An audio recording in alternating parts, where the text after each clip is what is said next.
National Development Minister Desmond Lee says the newly announced property cooling measures will only target those who go for bigger and pricier flats. It comes after authorities announced the lowering of borrowing ratio and increasing grants for first-time flat buyers from low to middle-income households.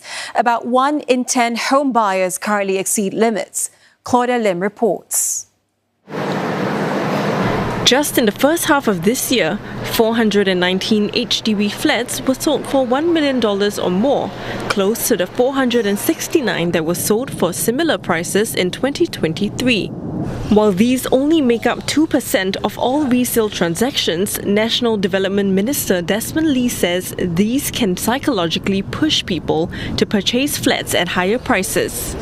Flat sellers who are reading such news raise their expectations about how much their flat could bring, while flat buyers become anxious to secure flats before prices get higher.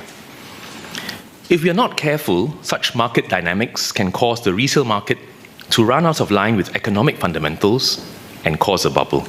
It's why the new measures were introduced to lower loan-to-value limits from 80% to 75%. Take, for example, a couple purchasing a flat for $500,000.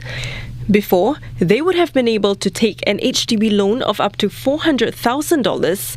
Now, they'll only be able to borrow up to $375,000, which means they have to pay an extra $25,000 in down payment. To ensure affordability for lower-income families, those with household incomes below $1,500 will get more grants of $120,000 instead of $80,000. Those with more income will get fewer grants. Taken together, these measures aim to encourage more prudent borrowing and dampen demand at the higher end of the market, as resale prices have already jumped by more than 4% in the first half of this year. First, there's strong, broad-based demand across all buyer groups, partly supported by strong income growth over the last 2 years. Second, private property prices have grown in the past few years, so more second-timers are turning to the HDB resale market to meet some of their upgrading needs. Third, there is some tightness in the supply of resale flats this year because fewer flats reach their MOP and entering the resale market. Mr. Lee says the government will continue to ramp up supply of built-to-order flats to meet strong demand. In October, some 8,500 flats will be launched across 15 BTO projects in HDB's largest exercise for the year. The announcement marks the fourth set of property cooling measures since 2021. Here's a look at how each impacted the public and private housing market.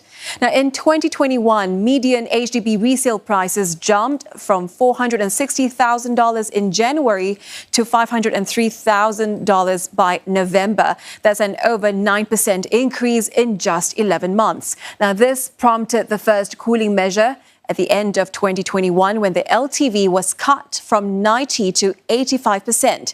It seemed to work in the short term. Median HDB prices rose by a mere 1% the next quarter.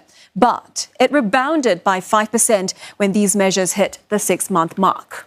So in September 2022, LTV ratio was further reduced to 80% to moderate demand and ensure prudent borrowing amid rising interest rates.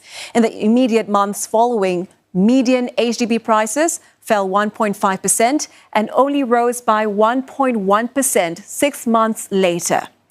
As for the private property market, the additional buyer stamp duty increased in April last year. Foreigners buying any residential property had to pay 60% tax, double from before. Now, ABSD also increased for Singaporeans and PRs buying their second and subsequent homes.